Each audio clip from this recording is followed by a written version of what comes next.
Magazine. Your host for Motorweek, John Davis. Well, hello and welcome again to Motorweek. We're glad to have you with us. When Enzo Ferrari died in 1988, the automotive world lost a legend. But the passing of his founder has not kept the prancing horse from continuing to produce many of the world's most coveted sports cars and dominating Formula One racing.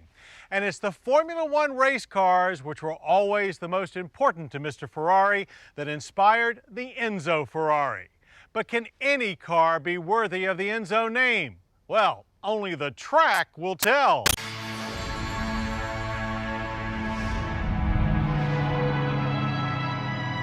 Enzo Ferrari was much more than just a man who built cars. Once a talented racer himself, he devoted much of his life to the pursuit of automotive glory, building many of history's most exciting cars, both road and racing.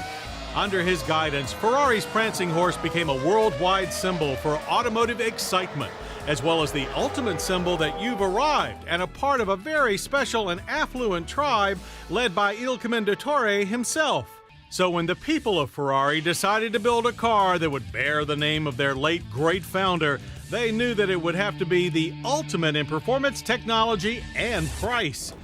Even sitting in its transporter, the Enzo is an imposing sight. The Enzo's 6-liter V12 fires quickly in the cool morning air, ripping with the sound of 650 anxious horses and 485 pound-feet of torque. The throttle blips and slowly the beast emerges from its cage. Unlike ordinary Ferraris, the Enzo doesn't seduce you with its sensual curves or play hard to get with an air of athletic indifference. No, it reaches right out and slaps you in the face with its brazen styling. Its stance dares you to climb aboard as if saying, "Come on, let's go a round or two, if you're man enough." The Enzo looks more like a Formula One racer than a street car, and for good reason. Much of its stark, simple design is based on the same aerodynamic principles used to build Mr. Schumacher's championship-winning F1 car.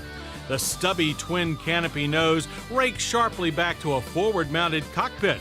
The back end is essentially a giant engine cover, but shaped to manage the flow of air rushing over and under the car. Inside, the cockpit could have been lifted from an F1 car as well. Carbon fiber abounds, and the dash houses only a few essential gauges and heater controls. You won't find yards of leather, wood, and chrome trim here. Not even power windows are allowed. After all, when you're making serious speed, weight is an enemy. Tight carbon fiber, leather-covered racing buckets face a steering wheel crammed full of switches for traction control, ride height, you can raise it by 1.4 inches for rougher pavement, and computer functions. A row of LEDs across the top rim serves as RPM shift indicators. Everything works to focus the driver's eyes where they belong, on the road ahead and the next rapidly approaching corner.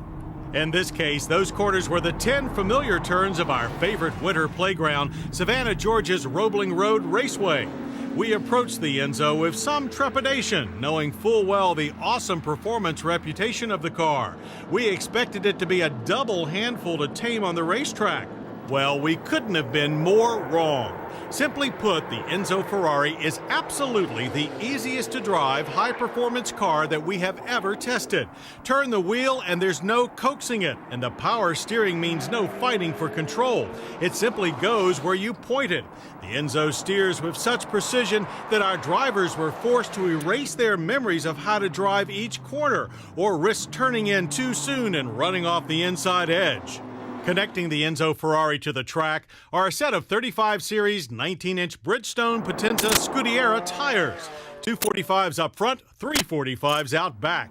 The suspension setup is a trick arrangement of upper and lower A-arms with horizontally opposed pushrod coil springs and electronically adjustable tube shocks. They keep the Enzo tracking flat and stable even under the most extreme cornering loads. With all of this amazing technology, the Enzo might lull a driver into complacency if it weren't for all of that power catapulting the car from corner to corner.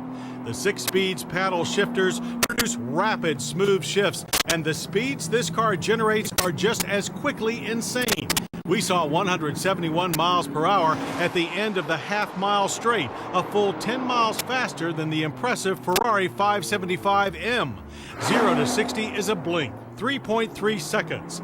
Lap times were a flat 1 minute 20 seconds for the 2-mile course. That's 4 seconds quicker than the 575, or about half the length of the straightaway. Reining that power in are 15-inch carbon ceramic disc at all 4 corners. These ABS-assisted dinner plates serve up great gobs of anti-lock slowdown power. The brake pedal requires some effort, but feel is excellent and fade is never an issue. Now, you don't find $660,000 cars like this sitting in a manufacturer's press fleet waiting for the phone to ring. So we have our private collections reporter, Ron Spangler, to thank for tracking down an owner willing to let a group of strangers touch his Enzo, much less pound it on the racetrack. That man's name is exotic car enthusiast Nelson Kambata, who not only loaned us his car, but came along to watch and applauded our efforts at scuffing the tread from his Enzo's tires. Our brief time in one of only 399 Enzos ended all too quickly, but the memories of this amazing car will not soon fade. Thank you, Nelson, and can we say same time next year? Coming up, Honda's Hall of History.